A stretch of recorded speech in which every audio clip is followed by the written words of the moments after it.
here in Kentucky, that means we've got green grass growing, but it also means our fly season has started. So that fly season is going to run us from the last frost in the spring to the first hard frost in the fall. And it's really important that we provide some means of fly control to our cow herd during that fly season, because we have flies that can cause economic losses to our cattle and cause decreased performance. So fly control is important, but I think it's an area that can be a little overwhelming because there's lots of different products, lots of different brands, and it can be kind of overwhelming to understand exactly which products we need to be using.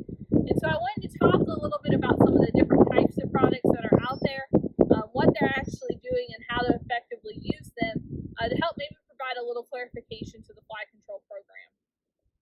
So some of the products that we use are what we call forced use products. Things like dust bags or oil rubs. Those are forced use products, meaning that the cattle have to use them daily in order for them to be effective. So if we're going to use those types of products, we need to make sure that we get them in an area where the cattle are going to use them, perhaps near the water or the mineral feeder.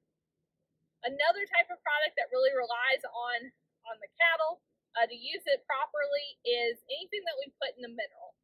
Whether we're looking at insect growth regulators or maybe some of the new garlic compounds, those products really rely on cattle consumption for them to be used adequately.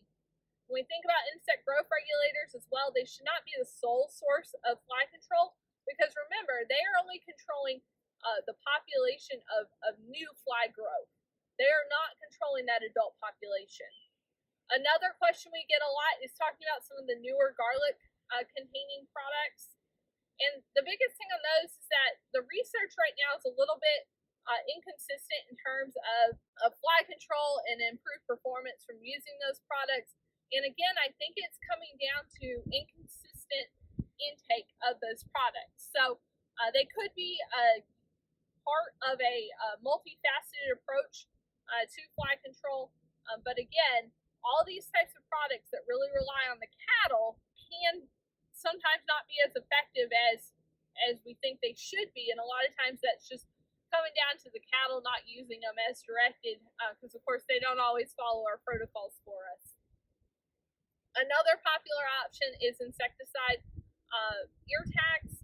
And so those tags can be really effective, but remember that we can have some fly horn resistance to those insecticides, so it's important that we move to a different group of insecticide and rotate those tags around. I've included a link to an extension publication that has a really nice table that shows all the different groups that you can use as a guide for selecting those ear tags for the year.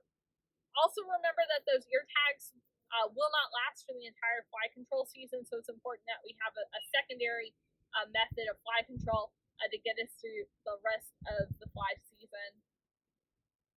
The other thing about using those tags, of course, is make sure that you put gloves on when you're putting them in the cattle, so that you don't get that insecticide on your hand, because it is on the outside of those tags. So again, the biggest thing with fly control is understanding how each of those products work and how they need to be used to be most effective.